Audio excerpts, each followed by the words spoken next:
Hello, I just want to introduce myself. My name is Sorayut. I am a Thai person. I am right now in Abu Dhabi. I have been working for the past 38 years. It's been a long time since I started in Bangkok in 1985.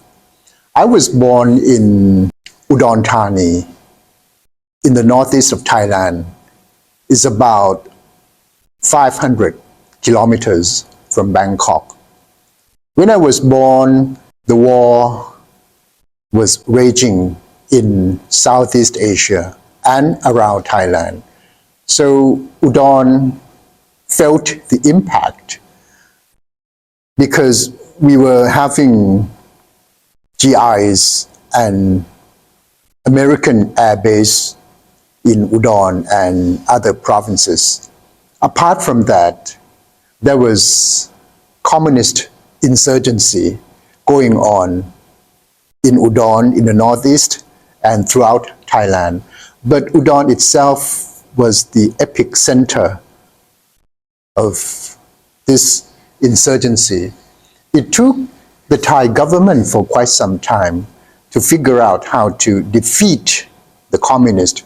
Initially, it was the military that came up with some strategy to fight in terms of military tactics. But then it's accepted that the way to defeat political difference or insurgency or any kind of low-level civil strife is to have a meaningful political settlement.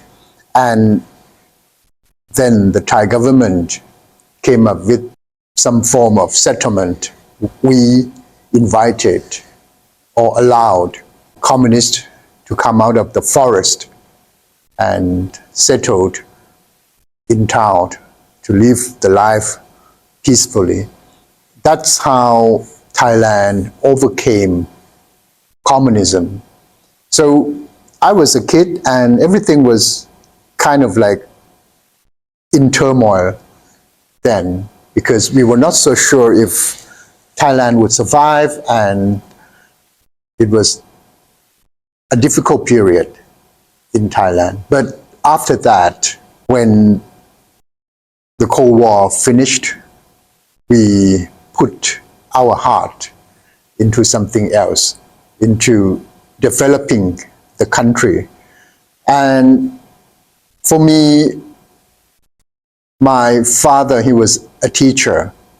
So we started off in a rural village in Nong Wasaw that is only half an hour from Bangkok. Initially, we commuted from town to Nong Wasaw by bus. Until I was in grade 4, my father then put me in a school inside the town itself. So I went to a school in Udon, inside the city. After that, in my middle school, I went to Udon Pitaya Nukun, a school which is very famous, one of the leading schools in Thailand. And I was studying until I was 15 years old. I was in high school then, but I dropped out because I took GED, and then I went to Ramkhamhaeng University, an open university in Thailand then, to study law. Because when I was a kid, I wanted to be a diplomat, but nobody taught me or told me or advised me how to. So I had to find my own way through trial and error. And along the way, I taught myself English, even though we learned English in school, but it wasn't enough. I learned English by listening to some songs, English songs. I read more books. I wrote some essays to practice. And I think it helped because I was ahead of my class. Everyone knew then that my English was good.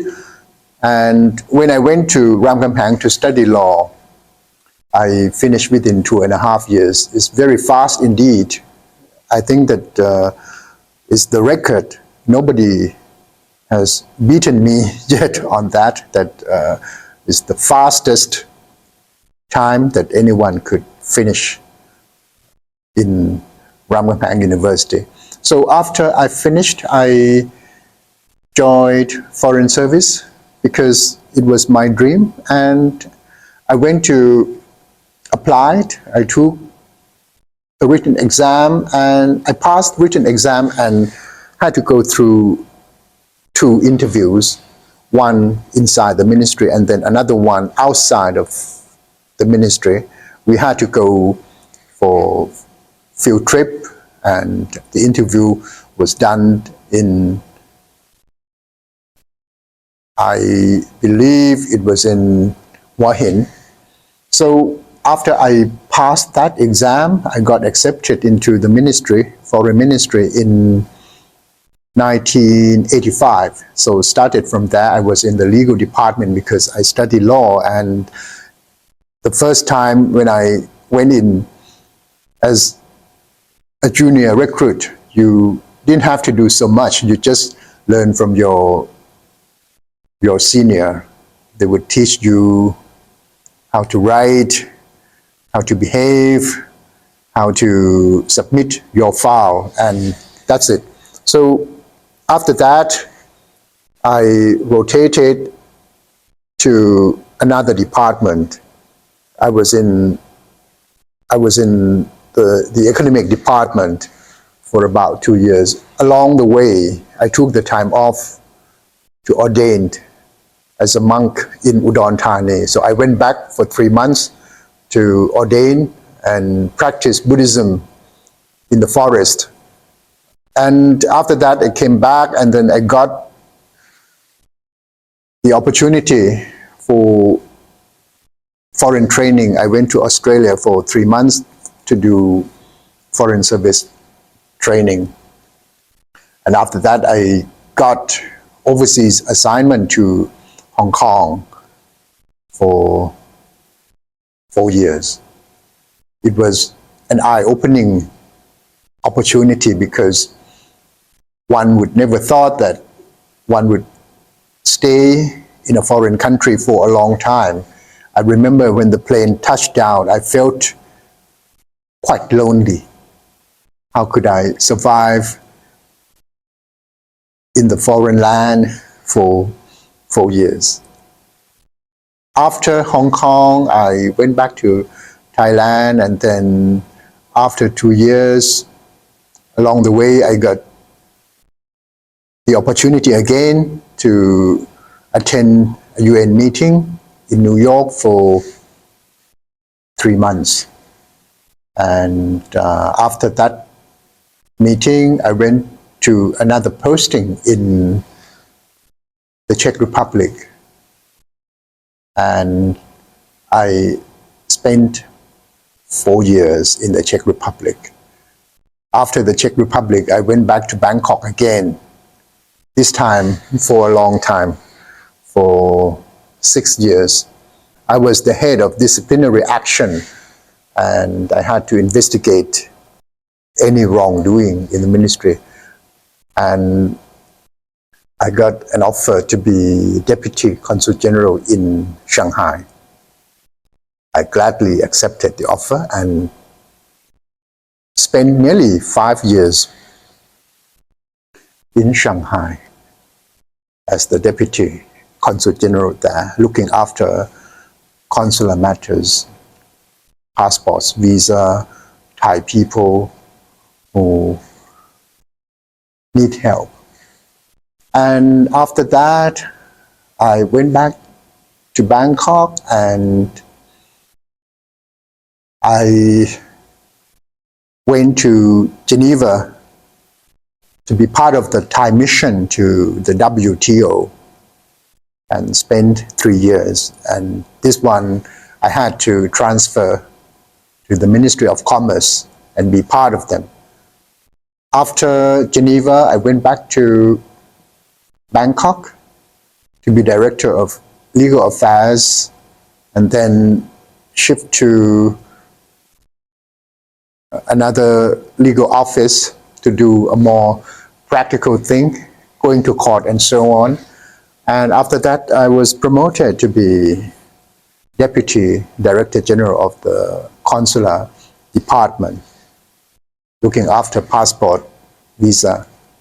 And after about a year, I got an offer to be ambassador to Peru with the accreditation to Colombia, Bolivia, Ecuador, Venezuela. And it was during the pandemic because I went there in 2020.